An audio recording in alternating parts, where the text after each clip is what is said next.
If you're an entrepreneur building a team or you want to build a team, this is the episode for you. We're going to be talking about hand up versus hand out. And if that makes no sense to you, then perfect, because we're going to talk about it. And I'm Stefan Bunch. This is the Founders Table here with Drew Sanford. Let's go.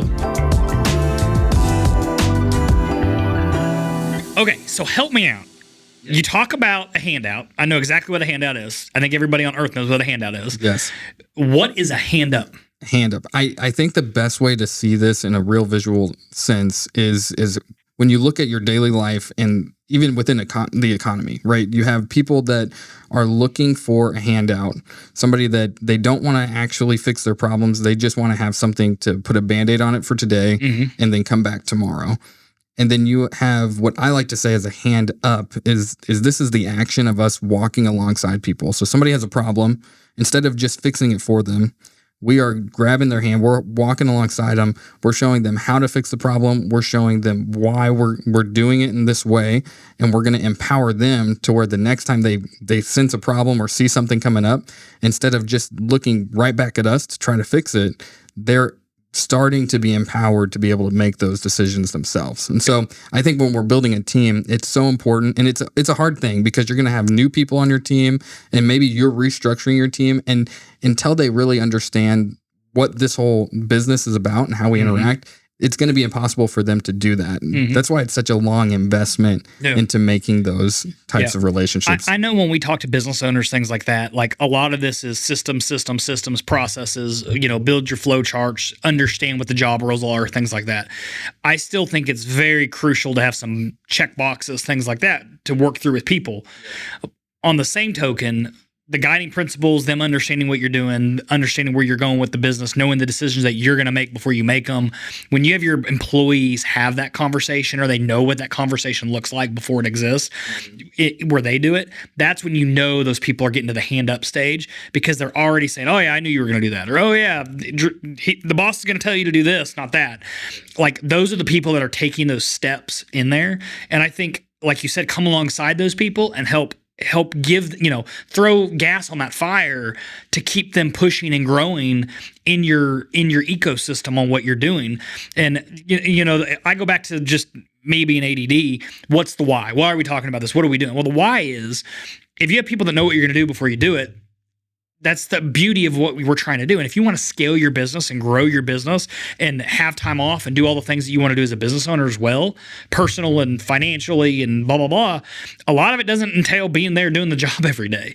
So I think this is another one of those steps of building blocks, foundational pieces to put in place of these businesses to, having that better environment for your business. Your employees are happier. Everybody's more engaged.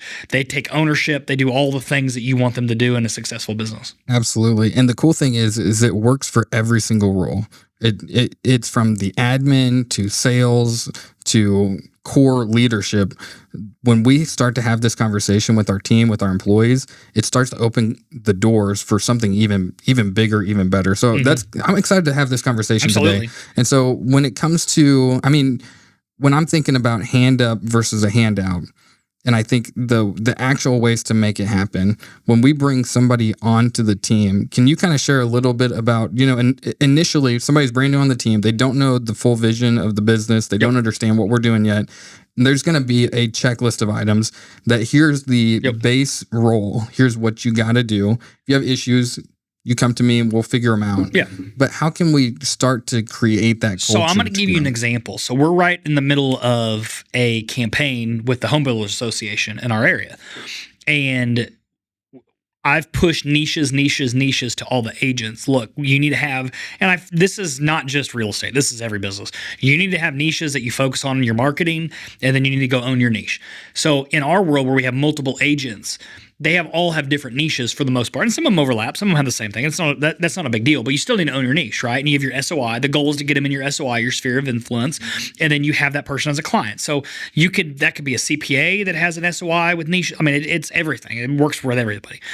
That being said, we're doing this thing with the HBA, and one of our agents who's multiple years in the industry, knows how to do the deal, knows how to talk the talk, knows all that stuff. Well, he's now worked for us for 8-9 months now, and he worked as a single agent by himself, before that, he's worked alongside a lot of agents.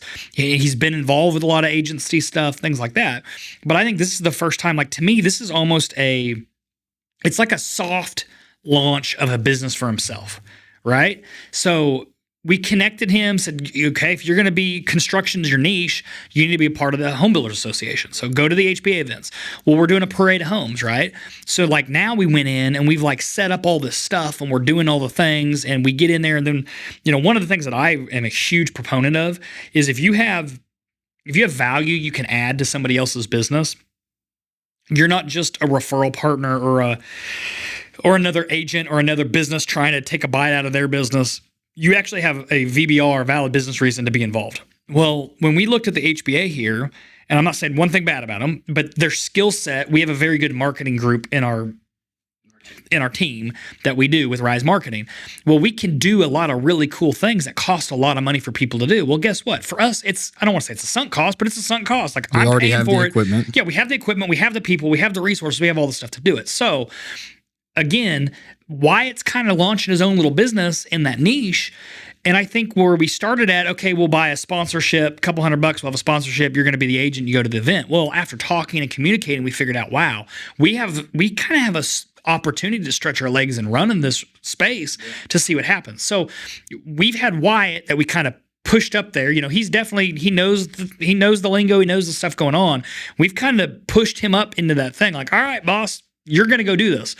But we're all coming alongside him saying, okay, well, what about if we do a live 5-hour live stream on social media, on their social media to make this work? What's it cost? Well, it's $15,000 worth of equipment to do it how we're going to do it, to do that. Well, how do you outline the systems? How do you make the processes? How do you get the guests on? How do you get the host? Mm-hmm. And we're doing all that stuff alongside him.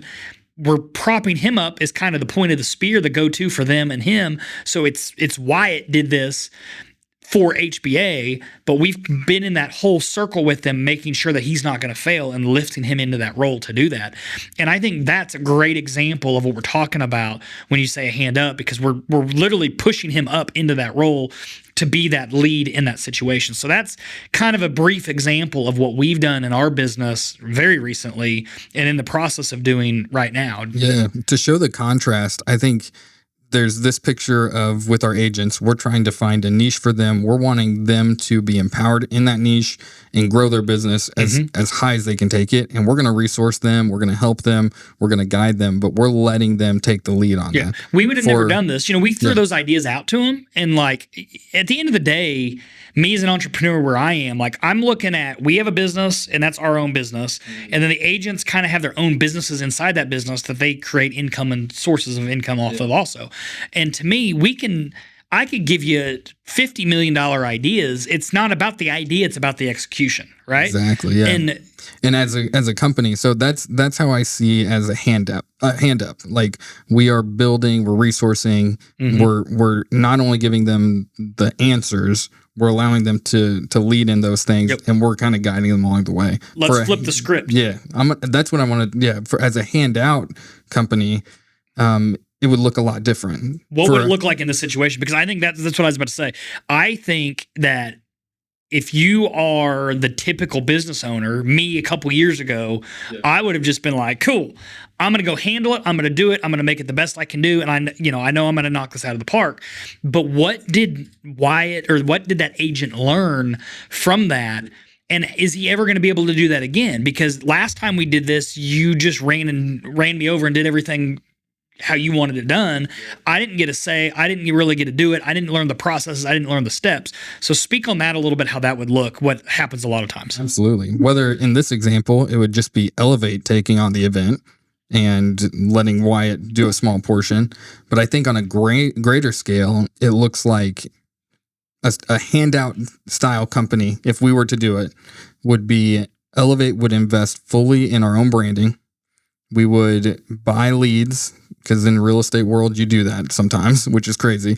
You pay companies to get leads to you, and you would literally just hand the lead to your agent, and they wouldn't really see or understand how we're gaining business. They just see that this lead is in front of them. They're going to work the lead until they close. For our mentality, that handout system is a system where you're just going to have high turnaround. You're never going to have agents or people on your team that are going to see the bigger picture of how they can grow their business. They're just somebody that's taking a lead and they're going to take it to the closing table, or they're going to work with them to see if they can make a sale. For us as a company with this hand up mentality, we're not paying for leads. We're not paying for these random calls on all these different websites. What we're doing is we want to work with the people that want to work with us. So we're building a brand. But as part of that, instead of investing in those lead sources or lead companies, we're investing in our agents. Because we know that if we can build a team where they see the bigger picture, they see what's guiding us as a company, and if we can build it big enough to where they can hit their goals and accomplish their dreams within it, then, man, we could build an environment that works for them and for their family, where we're investing with them, and it's a long, long play. Like, we're not looking at trying to make a sale today. And I think a lot of business owners look at this and go, what are you doing? They're going to take your knowledge and they're going to go, once you grow them to an XYZ spot, they're just going to go out on their own and do that. You're right. I think that could happen. I think a percentage of the time that will happen, no matter what. Yeah. I mean, you're going to have turnover regardless. I think, I don't know if this is the right definition, but in my mind, it's like a protectionist mindset. I think old school business has that protectionist, like, this is my business. This is how I do it. This is what we do. If I hand this person a lead, they're never going to know how to take that step. They're never going to know how to do that on their own. So I'm going to hide that part of the business from them.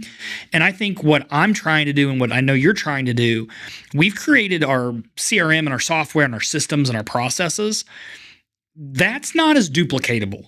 And it's not being rude. I mean, you could go buy HubSpot, whatever it is, you want Follow Up Boss, there's a bajillion of them out there, but you still got to know how to build it. You still have to know how to scale it. You still have to know how to do the manage things. it. You got to manage it. You got to build the content. You got, so am I doing it as a protectionist mindset? No, I'm doing it because I know if I build the bones of the system and I've got really great bones, and it's set up right. And our media team is backing up the agents. If they get all the sourcing they need, they get all the help they need, they get all the stuff they need, we are providing them the opportunity to go find infinite success for themselves moving forward.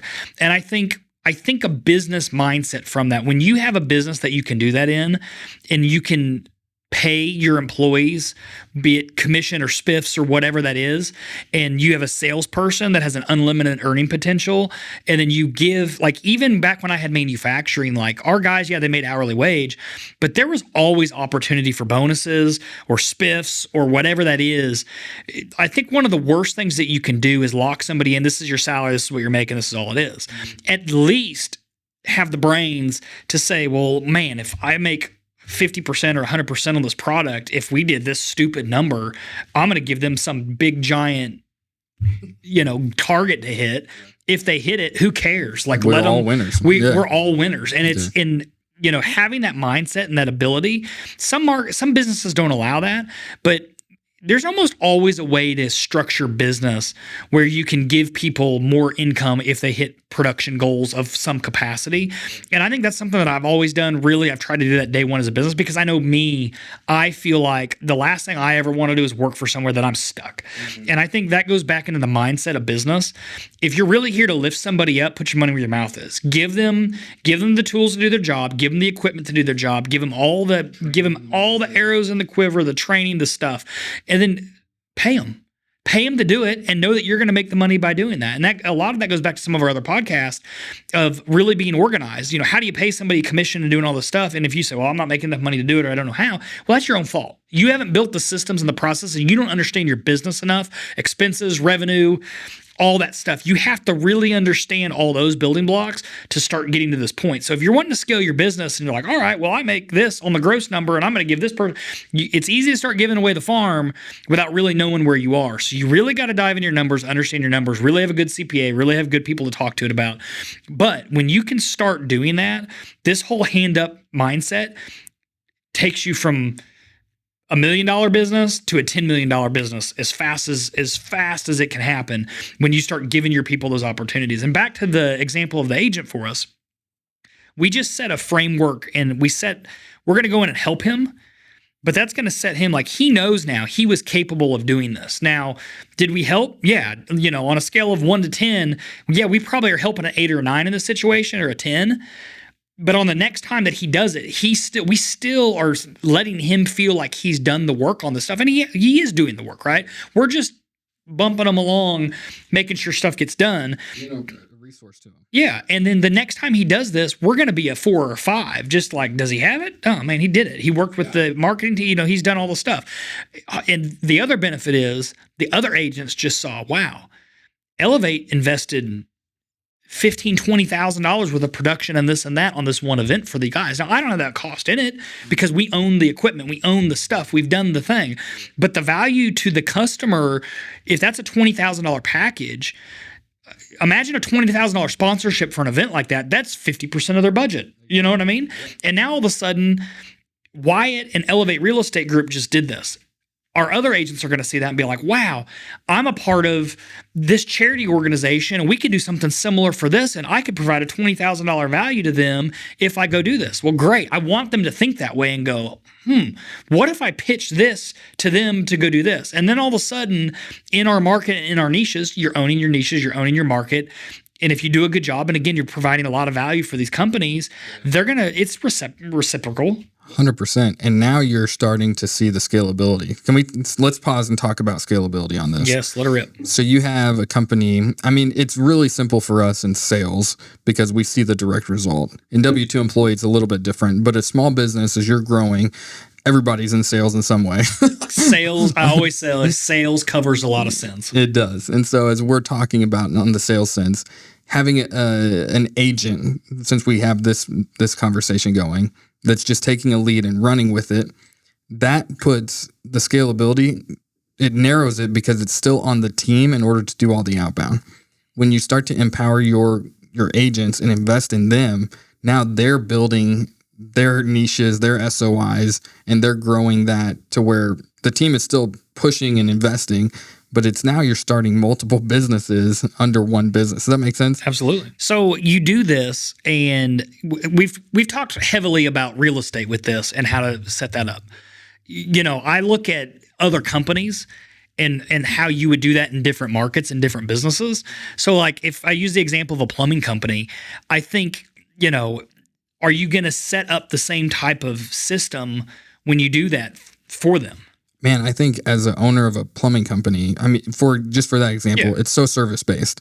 And so when we were talking about, the owner or the employee or the team member has a problem, the owner comes in, they just fix it every time. They just come to the house, they fix it. That, first of all, that owner's going to have zero time to grow the business. Yep.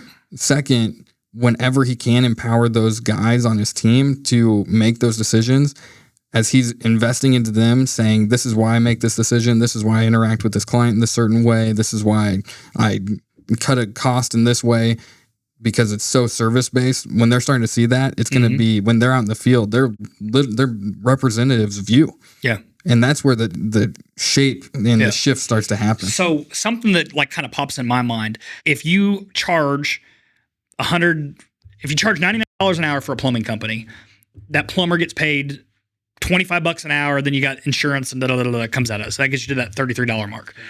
$33 of it goes to overhead. So you've got office staff, you've got lights on, all the stuff in that group. And then you're hopefully gross profiting after that, really net, but let's just, there's always monkeying around with accounting. Yes. I'm an accountant, so I monkey everything around. But then you have that other third.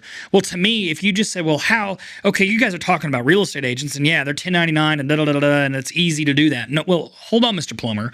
I go back to, okay, so your guy's making $25 an hour, you're doing that, all right? So you have somebody that's making in that ballpark, so they're making $50,000 a year. So let's say you have a salesman at your plumbing company. So if they make that $50 an hour ballpark, $25 an hour ballpark, $50,000 a year ballpark, what if you cut a sliver, if you don't have to go create the sales and the income and the stuff that produces all that watered down effect, and you have somebody else that does that, you empower your salesman to take that commission and go do his thing, and you let him have the tools, you let him have the opportunity, and you give him a monetary piece of a different part of that pie, do you have the money and the ability? So like, I just look at, if you're saying the profit is going to the owner, let's just say, in a perfect world, would you not give up?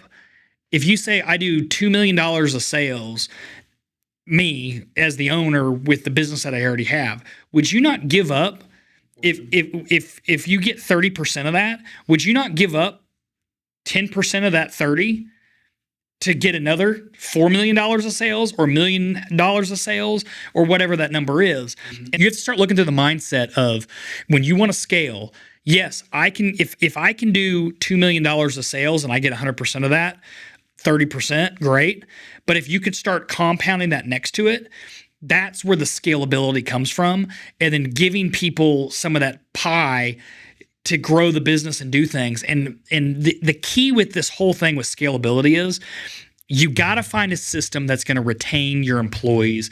Yes, you're going to teach them how to do this. You're going to get them up there.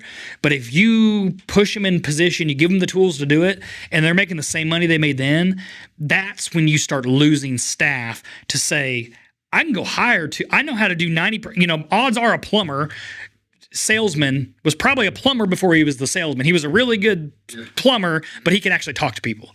So then he became the salesman for your company. Well, it doesn't take a rocket scientist to say, I just sold $2 million worth of product. I could have done that. I can hire 3 people. I can go start my own plumbing company. So incentivizing people and building that ecosystem where you have the tools and the availability, and if they have a brainchild idea to go do something, let them run. Let them run. What's going to happen? This is a hilarious thing that I think. When you mess up, it's more important than when you do good. If you did it and every time you do something, it makes it, what wisdom do you gain? What did you really learn? And allowing our agent to go make a bad decision on this, has he said ideas that I'm like, I don't know if it's going to work or not? Yeah. Am I going to let him do them? You betcha. Because we're going to know maybe that's the next bajillion-dollar idea for the company that you didn't come up with that would work in a different situation. Absolutely.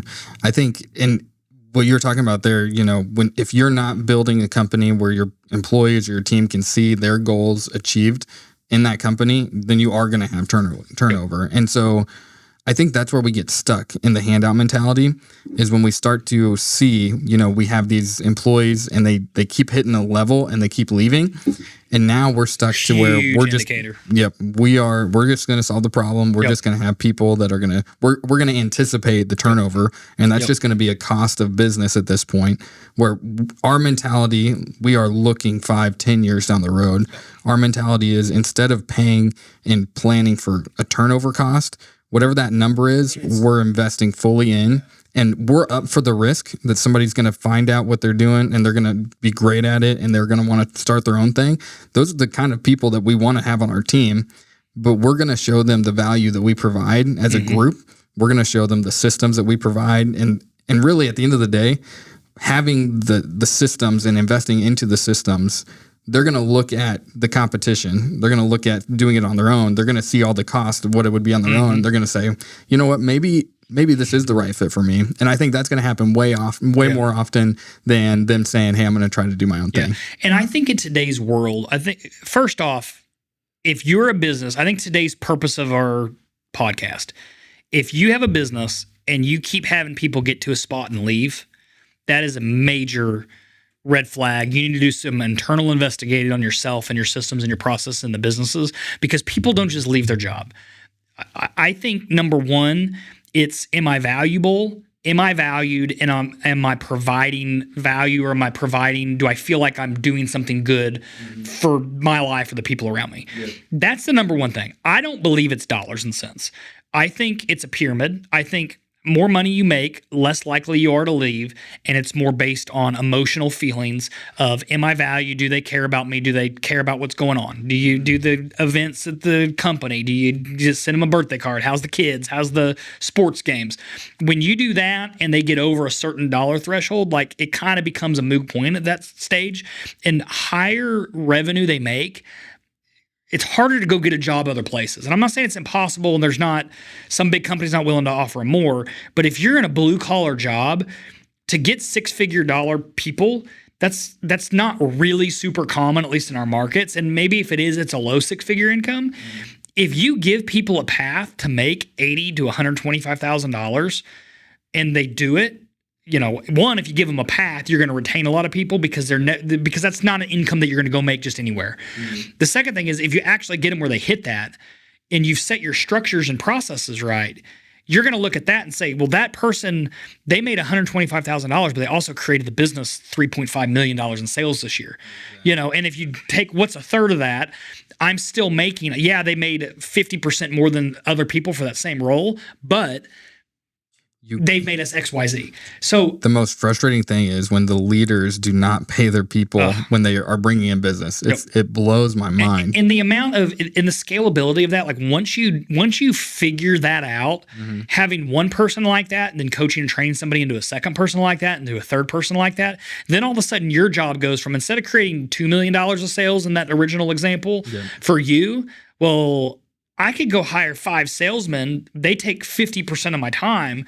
If 5 salesmen do $1.5 million of sales, my business is now, do the math, exponential, and I don't have to work as much. And as long as I train them and keep the income coming in, and then I watch my P's and Q's on my financials to make sure everything else is staying in budget, now all of a sudden you got a lot of free time. You've got good people. You've probably finding that general manager person that can start taking some of that weight off you. And now all of a sudden your business, you're not working for your business. The business is working for you, and you're really shifting gears in that. So, and it's a growth versus scarcity mindset. 100%. And it comes from the leader. The leader's got to be confident in where they're headed. Yep. And they also have to know that when you're managing people, you're doing exactly that. You're managing people, not a position, not a role. You're working with people. And so that is the handout versus hand up. We're not just managing a role, we're managing people, and we're working with them directly. So I think that this is something that we're seeing in our business as a game changer. Obviously, we kind of shared a little bit about that, but we love to be transparent about these things. And so if you have a team that you're thinking about growing, or if you have a team that maybe you're noticing, man, there are some times where they come to me with a problem and I just fix it because I don't want to deal with all the time that's going to be invested. But maybe it's time to take a step back and say, let me show them behind the curtain. Let's show them why we're doing what we're doing. And I think it'll be a game changer for your team. Mm-hmm. To piggyback on that, I think when I hear people say, oh, these young kids, they just don't work like the old ones do, and blah, blah, blah, blah, blah. I think it goes back to different generations have different mindsets. And I think today's value is much higher on, I want to know why I'm here, what the company's doing. And I think when you show that stuff, that's where you get buy-in. Absolutely. I'm literally talking with somebody right now who their wage has gone up 3 to 5% every year. And so that's normal. They've never thought about changing their role or anything, but they just don't feel valued right now, and they don't see the purpose of what they're doing anymore. And they're literally contemplating changing, not because of a money thing. Yep. Literally, it's just because they don't see the purpose. Cost, that's a whole podcast in itself. But that cost to that business, how long have they worked in the business? Ballpark? 10 years. Oh my gosh. The knowledge that person knows and the cost to train somebody to get them to where they are. Yeah. You're literally, you might as well just go open your bank account and just start having parties. Because you're flushing money down the drain. And 100%. Your time. Yeah. And your time. Yeah. And you're never going to buy time. back. And that's the problem that I think people get into. And imagine if the owner or the managers of that company, imagine if they knew that, how easy is that to fix? Yeah. You're talking about something, take them to lunch and hear them. Give them a clear purpose, like remind them of why they started. Yeah, 100%. We'll talk about that later, but we are thankful for you joining us this week. We love these conversations. If you have a team or if you're building a team, let us know, reach out, and we would love to talk to you about structure and strategy. It's a little different in every industry, but there's a lot of things that correlate. Absolutely. So I'm excited about that. If you're thinking about real estate even, we would be happy to share if you're building a real estate team or looking at real estate as an endeavor. We'll share with you what we do. We try to be an open book. Jack Stack, we were in a meeting with him recently where he was sharing, and he talked about transparency is the key for what he's built. And he's built quite a bit of successful empire. Empires, yeah. Yeah, huge that's the word. It's more than just roles. Businesses, yeah, and absolutely. So we love to be transparent. That's the whole reason we're doing this, is to be transparent with everybody. So we're thankful for you joining us. Do you have any last words? I don't. Thank you so much for watching Founders Podcast, and we will see you guys next Monday.